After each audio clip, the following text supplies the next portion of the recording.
Welcome to the Tech Egg. Don't get scrambled. Enjoy the video. You begin by finding the app and its helpers. Open Activity Monitor now. This shows every process and why it stays running.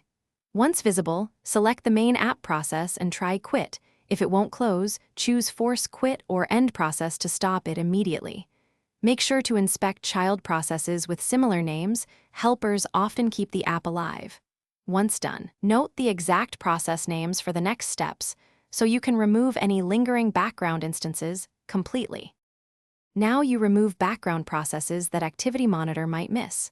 Open terminal and list processes with ps-aux pipe to grep for the app name. This reveals helpers and agents. Run kill-all app name for a clean stop. If that fails, use sudo pkillf app name to forcefully terminate matches. Make sure to quit any menu bar items or helper apps by name because they can relaunch the main app. Once finished, double-check Activity Monitor to confirm no remaining processes are present. Finish by preventing the app from restarting.